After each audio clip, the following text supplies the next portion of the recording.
بسم الله الرحمن الرحيم فذكر بالقرآن من يخاف وعيد. പ്രിയപ്പെട്ടവരെ, ഒരു വേള നാം ചിന്തിക്കണം. അല്ലാഹു റബ്ബുൽ ഇസ്സത്ത് നമ്മുടെ ജീവിതത്തിൻ്റെ വിവിധ ഘട്ടങ്ങളിൽ നൽകിയിട്ടുള്ള ഏറ്റവും ഫലപ്രദമായ ഘട്ടമാണ് യുവത്വ കാലഘട്ടം.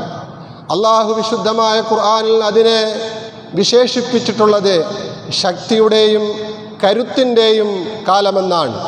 അല്ലാഹുല്ലദീ ഖലഖകും മിൻ ളഅഫിൻ സുമ്മ ജഅല മിൻ ബഅദി ളഅഫിൻ ഖുവ്വ സുമ്മ ജഅല മിൻ ബഅദി ഖുവ്വത്തിൻ ളഅഫൻ വശൈബാ യഖ്ലുഖു മാ യശാ വഹുവൽ അലീമുൽ ഖദീർ.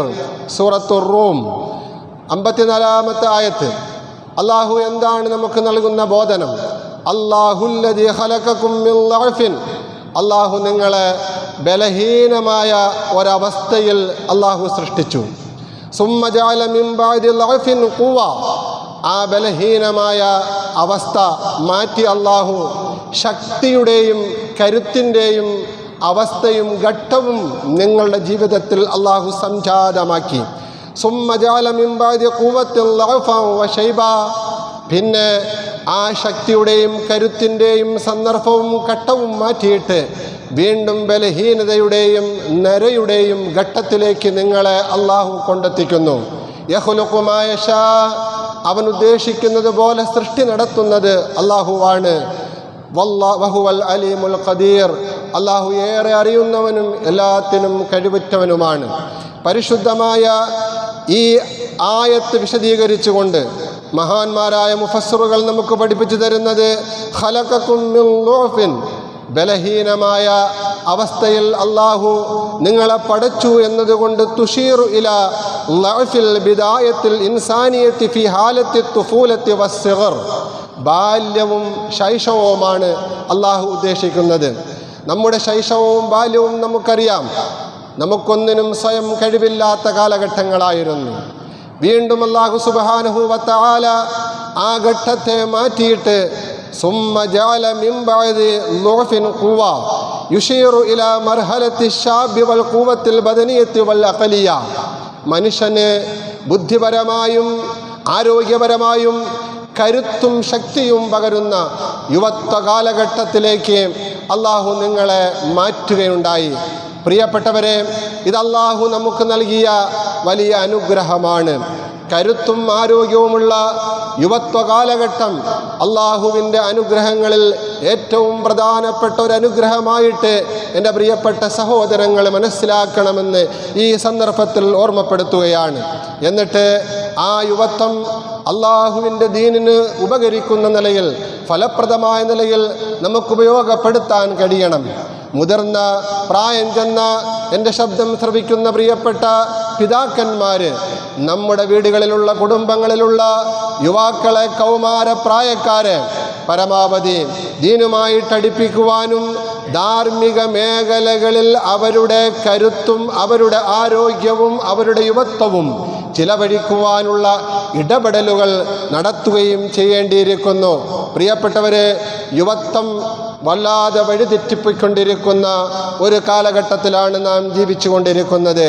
അതിലുപരി കൗമാരം തന്നെ വഴികേടിലും തോന്നിവാസങ്ങളിലുമായി മാറിക്കൊണ്ടിരിക്കുന്ന ഒരു കാലഘട്ടത്തിലാണ് നമ്മൾ ജീവിച്ചു കൊണ്ടിരിക്കുന്നത്. അധാർമികത മുഴുവനും മനുഷ്യരുടെ ജീവിതത്തിലേക്ക് കടന്നു വരുന്നതിന് സാഹചര്യങ്ങൾ എമ്പാടും നമ്മുടെ ചുറ്റുവട്ടത്തുള്ളപ്പോൾ നമ്മുടെ പ്രിയപ്പെട്ട മക്കൾ, നമ്മുടെ വേണ്ടപ്പെട്ട മക്കൾ, കൗമാരപ്രായക്കാർ 13, 14, 15 വയസ്സ് മുതൽ മദ്യത്തിനും ലഹരിക്കും മയക്കുമരുന്നിനും അടിമകളായി മാറിക്കൊണ്ടിരിക്കുന്ന ഒരു കാര്യമാണ് നാം കണ്ടുകൊണ്ടിരിക്കുന്നത്. പള്ളികളുമായിട്ട് ബന്ധമില്ല, ഉലമാക്കളുമായിട്ട് ബന്ധമില്ല, അല്ലാഹുവിൻ്റെ ദീനുമായിട്ട് യാതൊരു ബന്ധവുമില്ലാതെ പ്രിയപ്പെട്ടവരെ യുക്തിവാദത്തിൻ്റെയും മതനിരാസത്തിൻ്റെയും മേഖലകളിലേക്ക് അവരെ കൊണ്ടുപോകുന്നതിന് വേണ്ടിയുള്ള വലിയ പരിശ്രമങ്ങൾ നടന്നുകൊണ്ടിരിക്കുമ്പോൾ നാളെ മരണപ്പെട്ട് പടച്ച തമ്പുരാൻ്റെ സമക്ഷത്തിലേക്ക് പോകുവാനുള്ളവരാണ് നമ്മൾ എന്നുള്ള ചിന്ത പ്രിയപ്പെട്ടവരെ നമ്മുടെ ഇടയിലുള്ള കൗമാരപ്രായക്കാർക്ക്, യുവാക്കൾക്ക് ഉണ്ടാകണം. ഈ അടുത്ത കാലത്തായിട്ട് കൊല്ലത്ത് ഒരു കാറിൽ ഒരു അപകടം പറ്റി ഒരു യുവാവും 2 യുവതികളും പെൺകുട്ടികളും മരണപ്പെട്ട ഒരു വാർത്ത നിങ്ങളെ ശ്രദ്ധയിൽപ്പെട്ട് കാണും. എന്താണെന്നറിയുമോ? ആ യുവാവ് 2 ഗേൾ ഫ്രണ്ടുമായിട്ട് ഇങ്ങനെ മദ്യപിച്ചും മയക്കുമരുന്നുപയോഗിച്ചും കറങ്ങി നടക്കുകയായിരുന്നു. അങ്ങനെ ഇരിക്കുമ്പോഴാണ് അപകടത്തിൽപ്പെട്ട് ആ സ്പോട്ടിൽ 3 പേരും മരണപ്പെടുന്നത്. പോലീസ് വന്ന് വാഹനം പരിശോധിക്കുമ്പോൾ അവരുടെ വാഹനത്തിൽ മദ്യമുണ്ട്, മയക്കുമരുന്നുണ്ട്, അതവർ ഉപയോഗിച്ചിട്ടുണ്ട്. പ്രിയപ്പെട്ടവരെ, അവരുടെ അന്ത്യം എത്രമാത്രം മോശമായിരിക്കും. ഈ സമുദായത്തിലെ വ്യക്തികളാണ്, യുവാക്കളാണ് അവർ എന്ന് വാർത്ത വായിച്ചപ്പോൾ നമുക്ക് ബോധ്യപ്പെട്ടു. ഈ രീതിയിൽ ഞാനൊരു ഉദാഹരണം പറഞ്ഞു എന്ന് മാത്രം. ഒരുപാട് സംഭവങ്ങൾ നമ്മുടെ ചുറ്റുവട്ടത്ത് ദിനേന നടന്നുകൊണ്ടിരിക്കുമ്പോൾ നാം ഓരോരുത്തരും ഇതൊന്നും കണ്ടില്ല, അറിഞ്ഞില്ല, കേട്ടില്ല എന്ന ഭാവമാണ് നടിക്കുന്നത് എങ്കിൽ വരും കാലഘട്ടത്തിൽ ഇത് കൂടുതൽ കുഴപ്പങ്ങളിലേക്ക് കൊണ്ടെത്തിക്കും. അതുകൊണ്ട് പ്രിയപ്പെട്ട സഹോദരങ്ങളോട്, പ്രത്യേകിച്ച് യുവാക്കളോട് പറയാനുള്ളത്, നാളെ അള്ളാഹു നമുക്ക് നൽകിയ അനുഗ്രഹങ്ങളെ കുറിച്ചെല്ലാം അള്ളാഹു ചോദിക്കും. സുമ്മല തുസ്അലുന്ന യൗമഇദിൻ അനിൻ നഈം.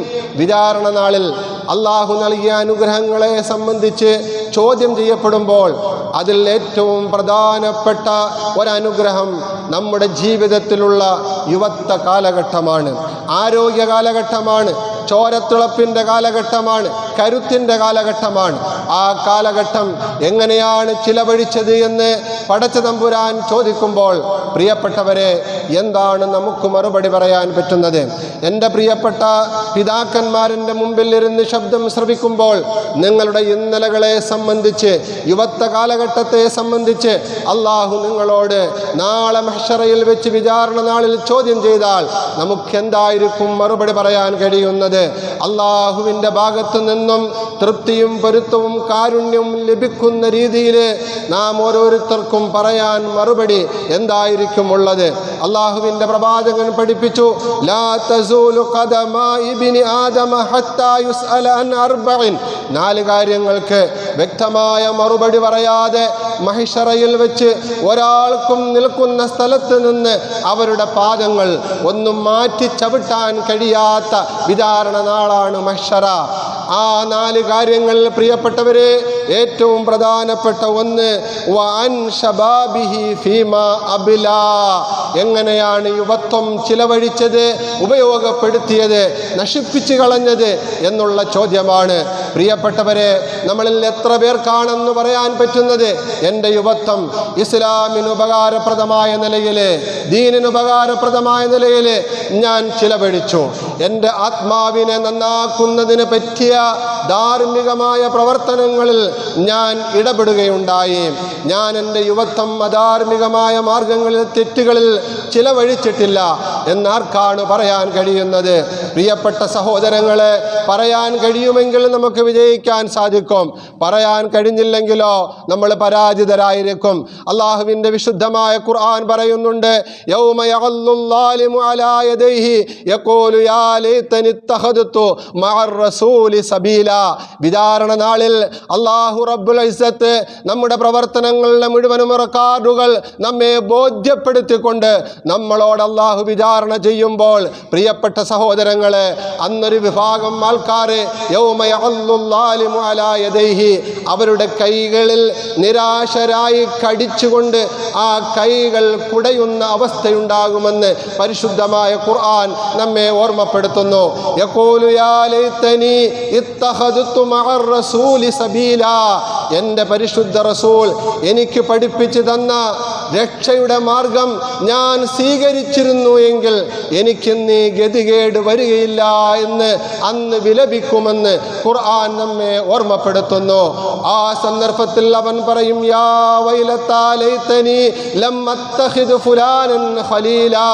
ഞാൻ ദുനിയാവിൽ ജീവിച്ചിരിക്കുമ്പോൾ ചോരത്തിളപ്പിൻ്റെ കാലഘട്ടത്തിൽ, യുവത്വ കാലഘട്ടത്തിൽ ഇന്ന ആൾക്കാരെ ഞാൻ ഞാൻ എൻ്റെ കൂട്ടുകാരാക്കാതിരുന്നിരുന്നു എങ്കിൽ അവരാണ് ഞാൻ വഴിപിഴച്ചു പോകാൻ കാരണക്കാരായവർ, അവരാണ് എന്നെ വഴികേടിലേക്ക് കൊണ്ടുപോയവർ, എനിക്ക് വേണ്ടുന്ന സഹായങ്ങൾ നൽകിയവർ എല്ലാം അവരാണ്. ആ കൂട്ടുകാരെ ഞാൻ കൂട്ടുകാരന്മാരായി സ്നേഹിതന്മാരായി സ്വീകരിക്കാതെ പടച്ച തമ്പുരാൻ്റെ ഹബീബായ മുഹമ്മദ് മുസ്തഫ സല്ലല്ലാഹു അലൈഹി വസല്ലമ തങ്ങളെ ഞാൻ എൻ്റെ ജീവിതത്തിനോട് ചേർത്തു വെച്ചിരുന്നു എങ്കിൽ, മാതൃകയാക്കിയിരുന്നെങ്കിൽ എന്ന് വിലപിക്കുന്ന ആ അവസ്ഥ അല്ലാഹു റബ്ബുൽ ഇസ്സത്ത് നമുക്ക് മുന്നറിയിപ്പായിട്ട് പരിശുദ്ധമായ ഖുർആനിലെ സൂറത്തുൽ ഫുർഖാനിലൂടെ പഠിപ്പിച്ചു തരുന്നുണ്ട്. പ്രിയപ്പെട്ട സഹോദരങ്ങളെ, ആരാണ് കേൾക്കാൻ, ആരാണ് ഉൾക്കൊള്ളാൻ?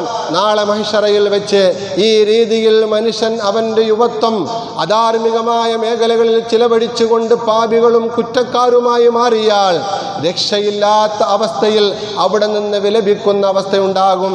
നാം ഓരോരുത്തരും പലപ്പോഴും നാം ആഗ്രഹിക്കുന്നത് അള്ളാഹുവിൻ്റെ റസൂൽ നമുക്ക് രക്ഷയ്ക്ക് വേണ്ടി വരുമെന്നാണ്. എന്നാൽ ദുനിയാവിൽ നമ്മൾ ജീവിക്കുമ്പോൾ പ്രവാചകന്റെ അധ്യാപനങ്ങളും തിരുസുന്നത്തുകളും മാതൃകാ ജീവിതവും നമ്മുടെ ജീവിതത്തിൽ നിന്നും ഒഴിവാക്കിക്കൊണ്ട് നാം സിനിമാ താരങ്ങളെയും സീരിയൽ താരങ്ങളെയും സ്പോർട്സ് താരങ്ങളെയും മറ്റു പലരെയും മാതൃകയാക്കിക്കൊണ്ട് അവരെയൊക്കെയാണ് നമ്മുടെ മനസ്സിൽ ആവാഹിച്ച് നമ്മുടെ കൽബിൽ കുടിയിരുത്തിക്കൊണ്ട് നാം ജീവിച്ചതെങ്കിൽ, പ്രിയപ്പെട്ടവരെ, അന്നാളിൽ പ്രവാചകൻ പറയുന്ന എന്താണെന്നറിയുമോ?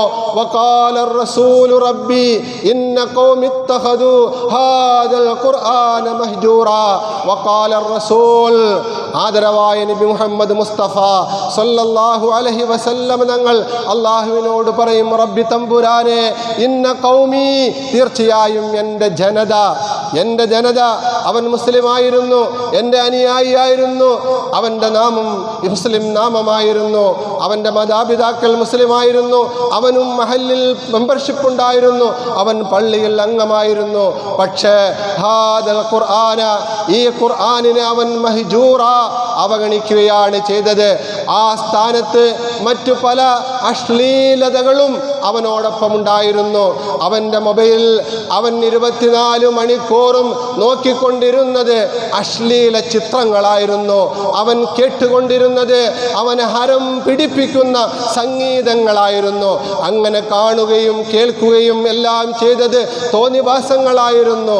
ആയതുകൊണ്ട് ഇവനെ എൻ്റെ ശഫാഅത്ത് ഇല്ല എന്ന രീതിയിൽ അള്ളാഹുവിൻ്റെ പ്രവാചകൻ സംസാരിക്കുന്ന ഒരു ഗതികേടുണ്ടാകും. പ്രിയപ്പെട്ടവരെ, എന്നാൽ നേരെ മറിച്ച് യുവത്വം പരമാവധി പരിശുദ്ധ ദീനുൽ ഇസ്ലാമിന് ഉപകരിക്കുന്ന നിലയിൽ, ഫലപ്രദമായ നിലയിൽ ഉപയോഗിച്ചുകൊണ്ട് ഇതെൻ്റെ ജീവിതത്തിൻ്റെ ഏറ്റവും കരുത്തുറ്റ കാലഘട്ടമാണ്, എൻ്റെ ആരോഗ്യത്തിൻ്റെ ഏറ്റവും ഫലപ്രദമായ സന്ദർഭമാണ്, അതിനെ ഞാൻ ഉപയോഗപ്പെടുത്തണം, നാളെ ആഖിറത്തിന് വേണ്ടി, പരലോകത്തിന് വേണ്ടി ഞാൻ അതിനെ പരമാവധി ഫലപ്രദമായി ഉപയോഗപ്പെടുത്തണമെന്ന ചിന്തയുടെ അടിസ്ഥാനത്തിൽ മനുഷ്യൻ്റെ യുവത്വ കാലഘട്ടത്തിൽ പരമാവധി സൽക്കർമ്മങ്ങളിലായി കഴിഞ്ഞുകൂടിയവൻ, പള്ളിയുമായി ബന്ധപ്പെട്ടവൻ, നിസ്കാരത്തിൽ ജമാഅത്തിൽ പങ്കെടുക്കുന്നവൻ, ഉലമാക്കളുമായിട്ട് ബന്ധപ്പെട്ടവൻ, മഹല്ലിൻ്റെ പരിപാലന സമിതിയിൽ ബന്ധപ്പെട്ടുകൊണ്ട് സാമൂഹിക ജീവിതത്തിൽ ഒരുപാട് കാരുണ്യത്തിൻ്റെ കരസ്പർശവുമായി കഴിഞ്ഞുകൂടിയവൻ, അങ്ങനെയുള്ള മനുഷ്യനാണെങ്കിൽ അവിടെ അല്ലാഹു സുബ്ഹാനഹു വ തആല ഒരുക്കുന്നത് അർശിൻ്റെ തണലാണ് കൂട്ടരെ, അർശിൻ്റെ തണലാണ് കൂട്ടരെ. സബ്അത്തുൻ യുളില്ലുഹുമുല്ലാഹു യൗമ ലാ ളില്ല ഇല്ലാ ളില്ലുഹു.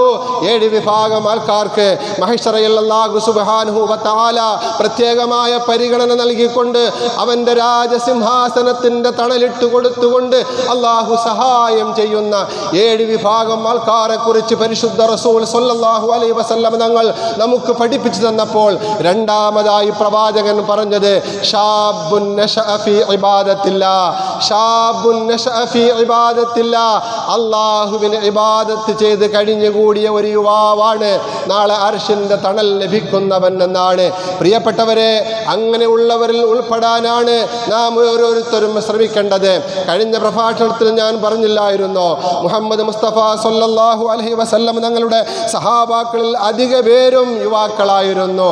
17, 18, 19, 20 വയസ്സിൽ ഇസ്ലാമിലേക്ക് കടന്നു വന്നതിന് ശേഷം അവരുടെ ജീവിതം മുഴുവനും ഇസ്ലാമിൻ്റെ വ്യാപനത്തിനു വേണ്ടി പരിശുദ്ധ റസൂൽ മുഹമ്മദ് മുസ്തഫ സല്ലല്ലാഹു അലൈഹി വസല്ലം തങ്ങളോടൊപ്പം ചേർന്ന് നിന്നുകൊണ്ട് ജീവിച്ചവരല്ലായിരുന്നോ സഹാബാക്കൾ? നമുക്കറിയുമല്ലോ, മഹാനായ സഅദ് ബിൻ അബീ വഖാസ് റളിയല്ലാഹു അൻഹു സ്വർഗം കൊണ്ട് സന്തോഷ വാർത്ത അറിയിക്കപ്പെട്ട സഹാബി വര്യനാണ്. ഇസ്ലാമിലേക്ക് നാലാമതായി കടന്നു വരുന്ന വ്യക്തിയാണ്. ഇസ്ലാമിലേക്ക് കടന്നു വരുമ്പോൾ പരിശുദ്ധ റസൂൽ സല്ലല്ലാഹു അലൈഹി വസല്ലം തങ്ങളുടെ മുമ്പിൽ നിന്നുകൊണ്ട് ഷഹാദത്ത് കലിമ ഉച്ചരിക്കുമ്പോൾ അദ്ദേഹത്തിൻ്റെ പ്രായം വെറും 17 വയസ്സ് മാത്രമാണ്. രാത്രി സമയം കുറച്ചു വൈകി അള്ളാഹിൻ്റെ റസൂലിൻ്റെ അടുക്കൽ നിന്നും ഇസ്ലാമിക അധ്യാപനങ്ങൾ കരസ്ഥമാക്കിയിട്ട് വീട്ടിലേക്ക് വരുമ്പോൾ തൻ്റെ മകനെ കാത്തിരുന്ന പ്രിയപ്പെട്ട മാതാവാകുന്ന ഹംന ബിന്തു സുഫിയാൻ മകനോട് ചോദിക്കുന്നു, ഇത്ര നേരം എവിടെ പോയിരുന്നു മകനെ എന്ന്. ഉണ്ടായ കാര്യം പറയുന്നു. അള്ളാഹുവിൻ്റെ റസൂൽ സല്ലല്ലാഹു അലൈഹി വസല്ലമ തങ്ങളുടെ പഠന ക്ലാസ്സിലായിരുന്നു ഉമ്മ ഞാൻ. അപ്പോൾ ഉമ്മ ചോദിക്കുന്നു, മോനെ നീയും മുഹമ്മദിൻ്റെ വലയത്തിൽ പെട്ടുപോയോ എന്ന്. നാലാമതായിട്ട് ഇസ്ലാമിലേക്ക് കടന്നു വരുന്ന മഹാനായ സഅദ് ബിൻ അബീ വഖാസ് റളിയല്ലാഹു അൻഹുവിനോട് മാതാവി ചോദ്യം ചോദിച്ചിട്ട് ആഹാരം കഴിച്ച് രണ്ടുപേരും ഉറങ്ങാൻ കിടന്നു. നേരം പുലരുന്നതിന് മണിക്കൂറുകൾക്ക് മുമ്പ് സഅദ് റളിയല്ലാഹു അൻഹു എഴുന്നേൽക്കുകയാണ്. എന്നിട്ട് അള്ളാഹുവിൻ്റെ റസൂൽ സല്ലല്ലാഹു അലൈഹി വസല്ലം തങ്ങൾ പഠിപ്പിച്ചു കൊടുത്ത ആരാധനകളിൽ വ്യാപൃതനാകുമ്പോൾ ഉമ്മ ഉണർന്നു നോക്കുമ്പോൾ തൻ്റെ മകൻ കൈകെട്ടി നിൽക്കുന്നു, കുനിയുന്നു, സാഷ്ടാംഗം ചെയ്യുന്നു, നിവരുന്നു. ഇങ്ങനെ പലവിധമായ വിക്രിയകളും കാണിക്കുന്നതായിട്ടാണ് ആ മാതാവിന് തോന്നിയത്. മാതാവ് ചോദിച്ചു, മോനെ നിനക്കെന്തു പറ്റി? വല്ല സിഹറും ബാധിച്ചോ? പിശാചു ബാധയേറ്റോ? എന്താണ് പ്രശ്നമെന്ന് ചോദിക്കുമ്പോൾ, ഇല്ല ഉമ്മ, എനിക്കൊരു പിശാചു ബാധയും ഏറ്റിട്ടില്ല. ഞാൻ അള്ളാഹുവിൽ വിശ്വസിച്ചു. ഏകനായ പടച്ച തമ്പുരാനിൽ ഞാൻ വിശ്വസിക്കുകയും അവന് വേണ്ടി ഞാൻ ഇബാദത്ത് ചെയ്യുകയാണ്.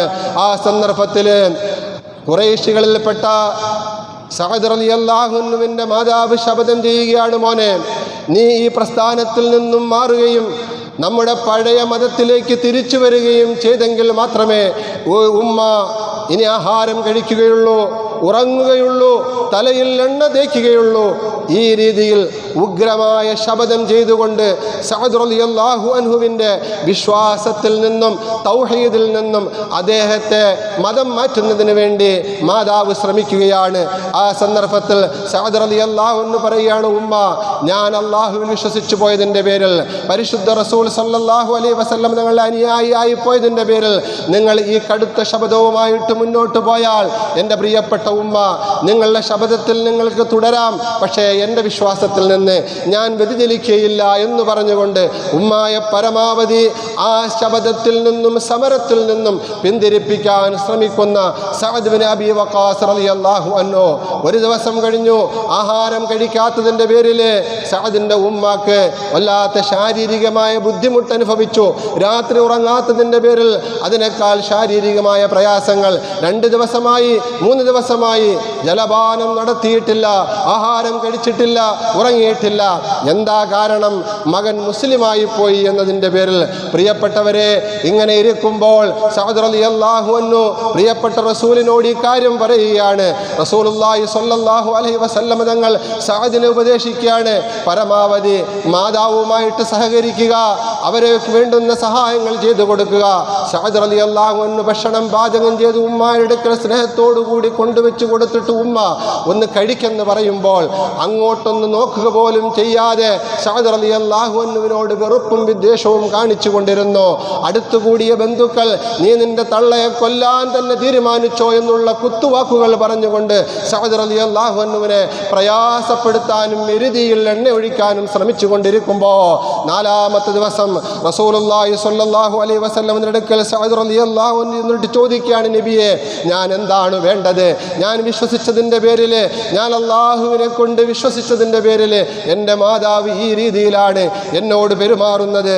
ആ സന്ദർഭത്തിലാണ് സഅദ് റളിയല്ലാഹുവിൻ്റെ വിഷയത്തിൽ അല്ലാഹു സുബ്ഹാനഹു വ തആല പരിശുദ്ധമായ ഖുർആനിലൂടെ വഹീൻ്റെ സന്ദേശത്തിലൂടെ തീരുമാനമറിയിക്കുന്നത്.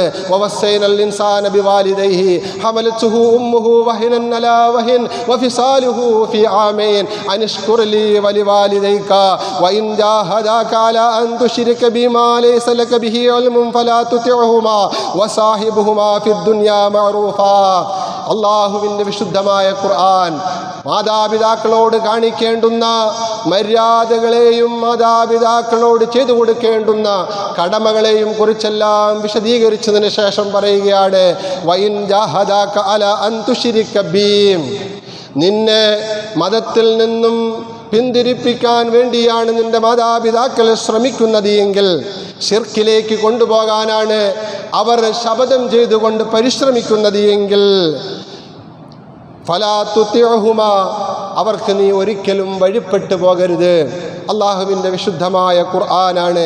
വസാഹിബുഹുമാ ഫിദ്ദുനിയാ മഅറൂഫാ, ദുനിയാവിൽ അവരുമായിട്ട് നീ പരമാവധി സഹകരിച്ചുകൊണ്ട് നന്മകൾ ചെയ്തുകൊണ്ട് ജീവിക്കുക എന്ന പടച്ച തമ്പുരാന്റെ തീരുമാനം സഅദ് റളിയല്ലാഹു അൻഹുവിൻ്റെ വിഷയത്തിൽ അല്ലാഹു സുബ്ഹാനഹു വ തആല വഹിയിലൂടെ പ്രവാചകന് ദിവ്യബോധനം നൽകുമ്പോൾ, അള്ളാഹുവിൻ്റെ റസൂൽ അത് ഓതിക്കേൽപ്പിക്കുമ്പോൾ സഅദ് റളിയല്ലാഹു അൻഹു 4-ാമത്തെ ദിവസം പ്രിയപ്പെട്ട മാതാവിൻ്റെ അടുക്കിലേക്ക് വന്നുകൊണ്ട് പറയുകയാണ്, വല്ലാഹി, അള്ളാഹുവാണ് സത്യം, ലൗ കാന ലക്കി, ഉമ്മ നിങ്ങൾക്കുണ്ടായാൽ, മിഅത്തു നഫ്സിൻ, 100 പ്രാവശ്യം ജീവിക്കാനുള്ള ആയുസ് അള്ളാഹു നിങ്ങൾക്ക് നൽകിയാൽ, ഫഹറജിത്തി നഫ്സൻ നഫ്സാ, എന്നിട്ട് ഓരോ ആയുസ്സും ഞാൻ ഇസ്ലാമിൽ നിന്നും വ്യതിചലിക്കാത്തതിൻ്റെ പേരിൽ നിങ്ങൾ നശിപ്പിക്കാൻ ശപഥം ചെയ്ത് ശ്രമിച്ചാൽ, നിങ്ങൾ മരിക്കാൻ തയ്യാറായാൽ, മാ കഫർതു ബി മുഹമ്മദിൻ, മുഹമ്മദ് മുസ്തഫ സല്ലല്ലാഹു അലൈഹി വസല്ലം തങ്ങളിൽ ഞാൻ അവിശ്വസിക്കുകയില്ല എന്ന് പറഞ്ഞുകൊണ്ട് മഹാനായ സഅദ് റളിയല്ലാഹു അൻഹു നിലപാടിൽ ഉറച്ചു നിന്നുകൊണ്ട് ഉമ്മായ തീരുമാനം അറിയിച്ചപ്പോൾ, ഇനി സഅദിന് മനം മാറ്റമുണ്ടാകുകയില്ലെന്ന് മനസ്സിലാക്കിക്കൊണ്ട് സഅദ് റളിയല്ലാഹു അൻഹുവിൻ്റെ മാതാവ് ഹംന ഇസ്ലാമിലേക്ക് കടന്നു വരികയാണ് ഉണ്ടായത്. പ്രിയപ്പെട്ടവരെ, അങ്ങനെയാണ് മഹാനായ സഅദ് റളിയല്ലാഹു അൻഹു 17-ാമത്തെ വയസ്സിൽ ഇസ്ലാമിലേക്ക് കടന്നു വന്നിട്ട് അദ്ദേഹം ഇസ്ലാമിന് വേണ്ടി നടത്തിയ ത്യാഗങ്ങൾ ഒരുപാടാണ്. ഉഹദിൻ്റെ രണാങ്കണത്തിൽ റസൂലുള്ളാഹി സ്വല്ലല്ലാഹു അലൈഹി വസല്ലം തങ്ങളുടെ അടുക്കൽ 10 സഹാബിവര്യന്മാർ മാത്രമുണ്ടായപ്പോൾ ശത്രുക്കൾക്ക് നേരെ അമ്പെയ്തുകൊണ്ട് നബി സല്ലല്ലാഹു അലൈഹി വസല്ലം തങ്ങളെ സംരക്ഷിച്ച സഅദ് റളിയല്ലാഹു അൻഹു പിൽക്കാലത്ത് പ്രിയപ്പെട്ടവരെ പേർഷ്യയുമായിട്ട് ഏറ്റവും വലിയ യുദ്ധം നടക്കുകയാണ്, ഖാദിസിയ യുദ്ധം. 1,00,000 സൈനികരുമായിട്ട് റുസ്തം എന്ന് പറയുന്ന പേർഷ്യയുടെ സേനാനായകൻ ഇസ്ലാമിനെ തകർക്കുന്നതിന് വേണ്ടി വരുമ്പോൾ 30,000 സൈനികരുമായിട്ട് മുസ്ലിം സൈന്യത്തിൻ്റെ നേതാവായി മഹാനായി സഅദ് ബിൻ അബി വഖാസ് റളിയല്ലാഹു അൻഹു ആണ് ഏറ്റുമുട്ടുന്നത്.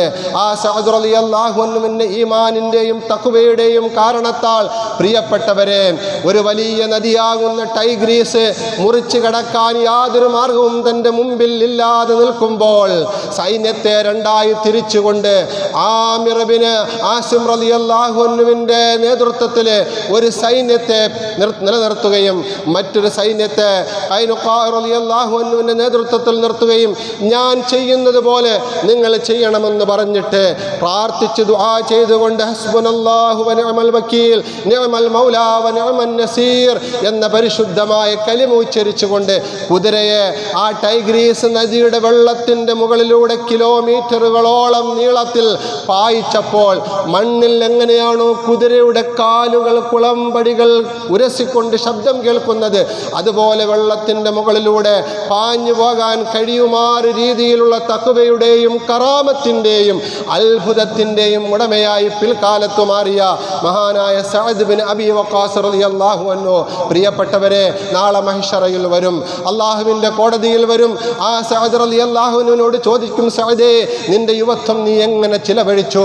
എൻ്റെ പ്രിയപ്പെട്ട ശബ്ദം കേൾക്കുന്ന മക്കളെ, നാളെ നമ്മളും അള്ളാഹുവിൻ്റെ കോടതിയിൽ വരും. ആ കോടതിയിൽ ചെല്ലുമ്പോൾ അള്ളാഹു നമ്മളോടും ചോദിക്കും, നമ്മളുടെ യുവത്വം നമ്മൾ എങ്ങനെ ചിലവഴിച്ചുവെന്ന്. നമുക്കെന്തായിരിക്കും പറയാൻ കഴിയുന്നത്? പ്രിയപ്പെട്ടവരെ, അതുകൊണ്ട് നാം ഓരോരുത്തരും ഉണർന്നു ചിന്തിക്കുക. ഒരുപാട് പ്രശ്നങ്ങൾ നമ്മുടെ മതത്തെ നേരിട്ടുകൊണ്ടിരിക്കുന്ന ഒരു കാലഘട്ടത്തിലാണ് നമ്മൾ ജീവിച്ചു കൊണ്ടിരിക്കുന്നത്. പ്രിയപ്പെട്ട സഹോദരങ്ങളെ, SIR പുതുതായിട്ട് വോട്ടർ പട്ടിക പരിഷ്കരണത്തിൻ്റെ ഭാഗമായിട്ട് നമ്മുടെ മുമ്പിൽ വന്നുകൊണ്ടിരിക്കുകയാണ്.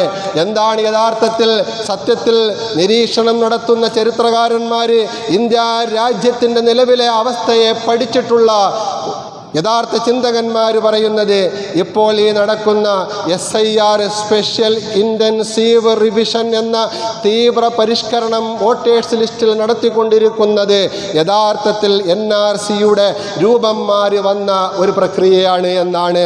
വേഷം മാറിയെത്തുന്ന പൗരത്വ പരിശോധനയാണ് യഥാർത്ഥത്തിൽ SIRലൂടെ നടപ്പിൽ വരുത്തുന്നത്. പ്രിയപ്പെട്ട സഹോദരങ്ങളെ, അതുകൊണ്ട് SIR ഒക്കെ വന്നുകൊണ്ട് വോട്ടിൻ്റെ പരിഷ്കരണങ്ങൾ നടത്തിക്കൊണ്ടിരിക്കുമ്പോൾ നമ്മളുടെ ആരുടെയും വോട്ട് നഷ്ടപ്പെട്ടു പോകുന്ന ഒരു സ്ഥിതിവിശേഷം ഉണ്ടാകരുത്. കാരണം അത് പിൽക്കാലത്ത് പൗരത്വം നഷ്ടപ്പെടാൻ കാരണമായി മാറും. അതുകൊണ്ട് 2002 വോട്ടേഴ്സ് ലിസ്റ്റ് മാനദണ്ഡമാക്കിക്കൊണ്ട് പുതിയ പരിഷ്കരണങ്ങൾ നടത്തുമ്പോൾ നമ്മളിൽ ആരും തന്നെ വോട്ടേഴ്സ് ലിസ്റ്റിൽ നിന്നും ഒഴിവാകാതിരിക്കുന്നതിന് വേണ്ടിയുള്ള എല്ലാവിധമായ ജാഗ്രതയും നമ്മുടെ ഭാഗത്തു നിന്നുണ്ടാകണം. 12 ഐറ്റം രേഖകളാണ് ഇതുമായി ബന്ധപ്പെട്ട് സർക്കാർ അംഗീകരിക്കുന്നത്. ഒരു രേഖയില്ലെങ്കിൽ മറ്റൊരു രേഖ നാം കണ്ടെത്തിക്കൊണ്ട് പരമാവധി നമ്മുടെ ഇടയിലുള്ള സ്ത്രീ സമൂഹം ഉൾപ്പെടെ 18 വയസ്സ് കഴിഞ്ഞിട്ടുള്ള എല്ലാവരെയും വോട്ടേഴ്സ് ലിസ്റ്റിൽ ഉൾപ്പെടുത്തുന്നതിന് വേണ്ടി പ്രാദേശികമായി രാഷ്ട്രീയ പാർട്ടിക്കാരും അതുപോലെ തന്നെ ഇസ്ലാമിക പ്രവർത്തകരും മുതിർന്നവരും എല്ലാവരും ഈ വിഷയത്തിൽ വളരെ ശ്രദ്ധയോടുകൂടി പെരുമാറണമെന്നാണ് ഈ സന്ദർഭത്തിൽ ഓർമ്മപ്പെടുത്താനുള്ളത്. ബീഹാറിൽ SIR കഴിഞ്ഞപ്പോൾ പ്രിയപ്പെട്ടവരെ 65 ലക്ഷത്തിലധികം പേരാണ് വോട്ടേഴ്സ് ലിസ്റ്റിൽ നിന്നും പുറത്തായത്. അവരൊക്കെ വീണ്ടും അതിൽ ഉൾപ്പെടുന്നതിന് വേണ്ടിയുള്ള പല പരിശ്രമങ്ങളും നടത്തിയിട്ടും പ്രിയപ്പെട്ടവരെ പൂർണ്ണമായിട്ടും എല്ലാവർക്കും വോട്ടേഴ്സ് ലിസ്റ്റിൽ കടന്നുകൂടാൻ കഴിഞ്ഞിട്ടില്ല. അത്രത്തോളം സങ്കീർണമാണ്. നാം വിചാരിക്കുന്ന വളരെ നിസ്സാരമായിട്ട് ഈ പ്രശ്നങ്ങളെല്ലാം പരിഹരിക്കപ്പെടുമെന്നാണ്. ഇല്ല പ്രിയപ്പെട്ടവരെ. അതുകൊണ്ട് ഓരോ കാലഘട്ടത്തിലും ഉണ്ടായിക്കൊണ്ടിരിക്കുന്ന നമ്മുടെ രാജ്യത്തിലെ പ്രശ്നങ്ങൾ എന്താണെന്ന് മനസ്സിലാക്കിക്കൊണ്ട് അതിനെയെല്ലാം നേരിടാൻ പര്യാപ്തവും പ്രാപ്തരുമായ യുവാക്കളായിട്ട് നമ്മൾ മാറണം. അതോടൊപ്പം തന്നെ നമ്മുടെ മഹല്ലത്തിൽ എല്ലാവിധമായ പുരോഗതിക്കും ഏറ്റവും കൂടുതൽ കാര്യക്ഷമമായി പ്രവർത്തിക്കാൻ കഴിയുന്നവരാണ് യുവസമൂഹം. പക്ഷേ നിങ്ങൾ ഓരോരുത്തരും ഓർത്തു നോക്കുക, നിങ്ങളിൽ എത്ര പേരാണ് നമ്മുടെ മഹല്ലത്തിൻ്റെ ആവശ്യങ്ങൾക്ക് വേണ്ടി, ദീനിയായ പുരോഗതിക്ക് വേണ്ടി, ദീനിൻ്റെയും ദുനിയാവിൻ്റെയും സർവ്വതോമുഖമായ പുരോഗതിക്ക് വേണ്ടി നിങ്ങൾക്ക് എന്താണ് ഇതുവരെ ചെയ്യാൻ കഴിഞ്ഞിട്ടുള്ളത്? ഞാൻ ഈ പ്രസംഗം ആരംഭിക്കുന്നത് തന്നെ ഇംഗ്ലണ്ടിൽ ഒളിമ്പിക്സ് നടക്കുമ്പോൾ 500 യുവാക്കൾ അവിടെയുള്ള പണ്ഡിതന്മാരുടെ നേതൃത്വത്തിൽ പ്രത്യേകമായിട്ട് പരിശീലനം നൽകപ്പെട്ടുകൊണ്ട് ആ ഒളിമ്പിക് വില്ലയിലേക്ക് വന്ന അത്ലറ്റുകൾ, അതുപോലെ തന്നെ ചാമ്പ്യന്മാരായ ആൾക്കാർ, ടീമുകൾ, കാഴ്ചക്കാർ എല്ലാവർക്കും ഇസ്ലാമിനെ പരിചയപ്പെടുത്തി കൊടുക്കുന്നതിനുള്ള ആ കൈപ്പുസ്തകവും ബ്രോഷറും ഇസ്ലാം പരിശുദ്ധമായ ഖുർആനിൻ്റെ പരിഭാഷയുമായിട്ട് അവരെയെല്ലാം പുഞ്ചിരിയോടുകൂടി നേരിടുകയും സ്വാഗതം ചെയ്യുകയും ചെയ്തുകൊണ്ട് ഇസ്ലാമിലേക്ക് ക്ഷണിക്കാൻ അവർക്ക് കഴിഞ്ഞിട്ടുണ്ട് എങ്കിൽ അതോടൊപ്പം അവർ ധരിച്ചിരുന്ന അവരുടെ ആ പ്രത്യേകമായിട്ട് നൽകപ്പെട്ടിട്ടുള്ള ആ ജേഴ്സിയിൽ ഉണ്ടായിരുന്നത് is life A just game, ജീവിതം ഒരു തമാശ മാത്രമാണോ? ഇത് പരിശുദ്ധമായ ഖുർആനിൻ്റെ മറ്റൊരു വേഴ്സറാണ്. അഫഹസിബത്തും അന്നമാ ഖലഖനാകും അബസ, നിങ്ങളെ ഇങ്ങനെ വെറുതെ അങ്ങ് പടച്ചിരിക്കുകയാണോ? കളിയിലൂടെയും തമാശയിലൂടെയും വിനോദത്തിലൂടെയും ഒക്കെ ജീവിച്ച് ഈ ജീവിതം തീർക്കാനാണോ നിങ്ങളെ പടച്ചിരിക്കുന്നത് എന്ന് പടച്ച തമ്പുരാൻ്റെ ഒരു ചോദ്യമുണ്ട്. അഫഹസിബത്തും അന്നമാ ഖലഖനാകും അബസ വഅന്നകും ഇലൈനാ തുർജഊൻ, നിങ്ങൾ നമ്മളിലേക്ക് മടക്കപ്പെടുകയില്ലെന്നാണോ നിങ്ങൾ വിചാരിക്കുന്നത്?